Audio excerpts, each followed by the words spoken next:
Okay, well, thank you very much for coming. And we just will spend a little bit of our time talking about our process that we went through to revise or work on revising our school district nutrition policy. My name is Racy McKee from Omak School District, and we received an Action for Healthy Kids Students Taking Charge grant. And because of students taking charge, we are going to do very little, and our students shall take charge today of this presentation. So, your turn. I'm Barb Pearson, teach Family and Consumer Sciences Education, and in that hat, I teach the family health classes to all the ninth graders, and so these two are not ninth graders anymore. They're juniors, and they were in my family health class their freshman year, and so they started this project with Racy and myself. And one of the things in Family and Consumer Sciences, we teach nutrition in our regular classes besides family health. So this, if you don't have a Family and Consumer Science teacher on your board or on your committee or whatever, you really need to. We do a whole lot, our hats. And one of the things that I'm not very good at is telling what I do. And so just today, and seeing Leslie Lincolns get that award, I've known Leslie for years. She's a wonderful, wonderful teacher, and she does so many exciting things. And if you've not been on her blog, Teach, and I can't think of the last one, that's kind of comes with old age, do visit it, because it's very, very good, and there's a lot of information there. But the other thing I do is Family, Career, and Community Leaders of America, which is the student-led organization. And so I have two, as I said, my students. I still have Gabby in my classes and in FCCLA, and had Erica. She's not in my classes this year, but they will take charge and they will do the presentations. So they're very good at what they do, and sit back, relax, and enjoy them. Okay, I'm Erica. And I'm Gabby. And this is how Omak students were taking charge and adventure in nutrition and policy making. Okay, so our freshman year, Racy came in and told us about our district's nutrition policy and the problems it had. Omak students taking charge. When we received a grant from Action for Healthy Kids, three foods and fitness classes were asked to find a beneficial way to spend the grant that would improve our nutrition policy. The policy revision process started with the review of our school district's nutrition policy. We went through the policy and highlighted and crossed out sections we wanted to keep or change. We looked at our policy and made sure we were changing everything that we felt lacked nutrition. We compared our district's policy with other districts to see what was missing from our policy and what we could improve on. Racy returned. We presented to our school board to inform them of the changes we were making to the nutrition policy to improve health and wellness in our schools and to get their feedback. Racy returned several times to repeat this process and for more readings with the school board and to make changes and improvements. The players. The players include Mrs. Pearson's three foods and fitness classes of about 75 students. Erica and I were part of this group, and we were also two of the three students who went to the school board and presented.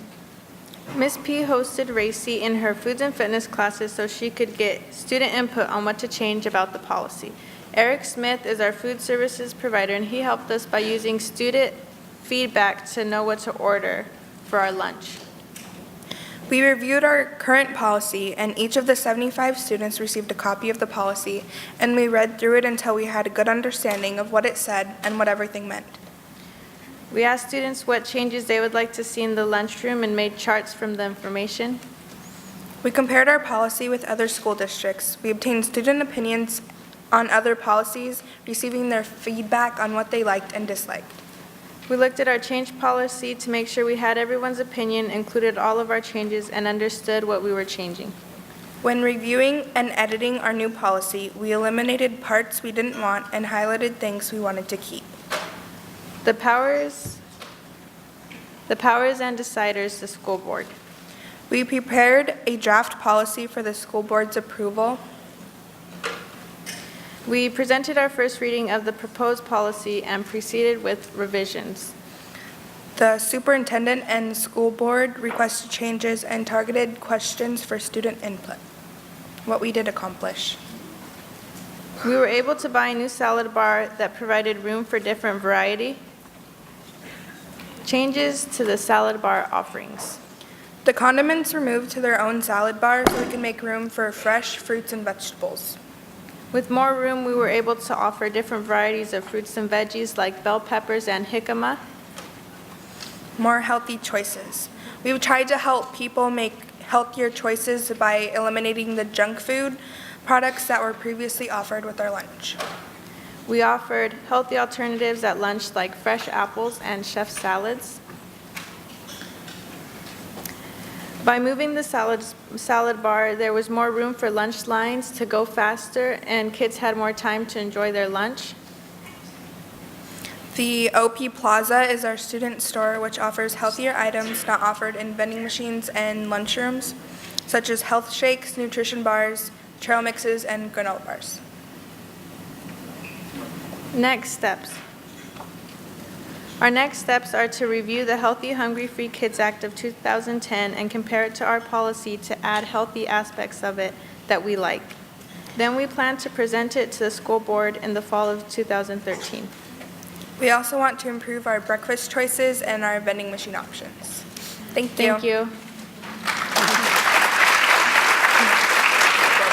Any questions?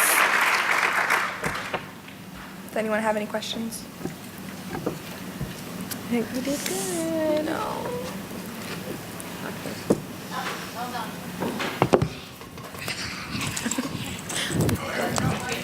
Didn't get basketball, so we got to get running. Here we go. That sounds like great work. What, did you meet any opposition from students? I mean, it sounds like everyone was, sold on what you were proposing, but was there any opposition? One of the things that we did in the classroom, and I guess I'll answer that because that's what it started with Racy coming down and my kids, to read policy that's not exciting. And so it wasn't, but when they got done, they were very well open to how the school board runs and how policy is made in our district, and that to them was an eye-opener, believe it or not. You kind of teach them that you got to do the heavy stuff and then you get to do the fun stuff. And when the school board directed them back, they realized they had to come back and make some changes. One of the things that they had to do was pool the school kids and see exactly what they wanted, and one of the things that they came up with was what did they want in a school salad bar, and because they thought, oh, they're not going to want this. But bell peppers was one of their big items, and jicama was another one. And if we're from Native American country, so that's a very big food in that area. And so that was a good addition. The salad bar that you need to understand too was kind of an incentive for them, because that was one of the key things that they realized, that we have a 30-minute lunch and you have, I forget, a couple hundred kids going through that line in that 30 minutes trying to get through it, eat, and get to class on time. A lot of kids weren't getting lunch, or they were just getting a pizza pocket at the local store or whatever, and that was one of their complaints, is there's not enough time. So the carrot over them was we had some money on the grant that we could spend, and they came up with a second salad bar. So there's actually 2 salad bars for the high school lunch program now. And the kids, and I was amazed just the other day at what the kids brought from that lunch. So the process, we did go a lot deeper than what even I expected, but the results were really pretty good as far as what the kids did learn from policy making. Any other questions? Oh, of course. What did you say? I should answer that. Can you tell me a little bit about the granola bars and the smoothies and stuff like that? How did they get picked, and did people ask for that, or how did you go about picking what you were going to sell from there? They were options because they weren't offered in our vending machines. There was just candy bars and chips in the vending machines, and some kids wanted healthier snacks, so the student store was offering those snacks for the kids and the athletes after school and stuff, like the protein bars and the shakes and stuff. Yeah.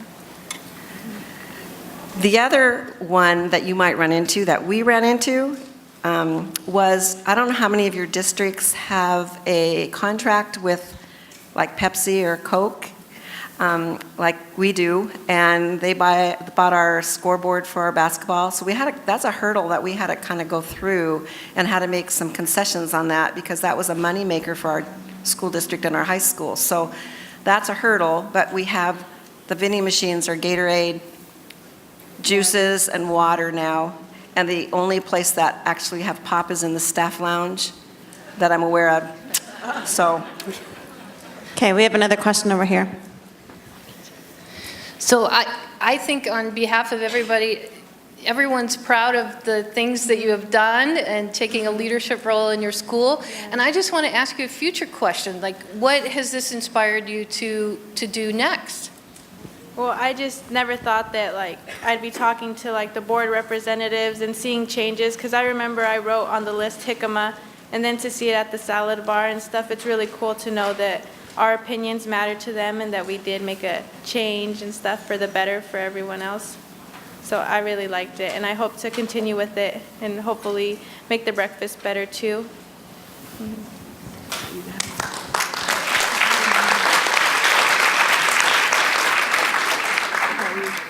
You kind of, sorry, everybody. You kind of spoke to my question. I'm right here. But for the students, what was the most challenging part of the process for you, maybe, or what you think was most challenging for students in general in this process? I think the most difficult part was going through the entire policy and understanding what it meant and the changes that we were trying to make, what would happen because of them. So that was really difficult, and policy was really long. So and having everyone trying to get them to pay attention and just do the work, it was pretty difficult. So. One of the things that was kind of surprising, they were saying, yeah, we really need to get rid of this junk food. Well, then some of the boys, well, we can't just take it all away. And one policy had, if it was a junk food or a candy or something, they charged a higher price. And the kids were saying, yeah, if they want junk, they can pay more for it. So that was kind of a compromise that they came up with. And actually the school board said, yeah, okay, that's fine. So. Any last questions?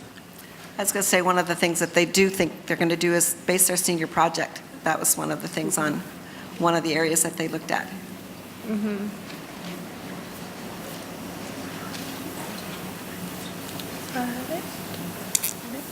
You're good. Okay. Oh, what are you going to do in college, since we have you up there in front of everyone? No pressure or anything. In college? Mm-hmm. What are you going to do after school, I should say, once you graduate? Go to college and figure out what we want to do. Yeah. I want to go to a community college to figure out what I want to do, because I have a baby, so I never, a university seems like a far step for me right now, and I think a community college would really work into my schedule. Yeah, so that's what I want to do. Awesome. Good job. Let's give them a hand.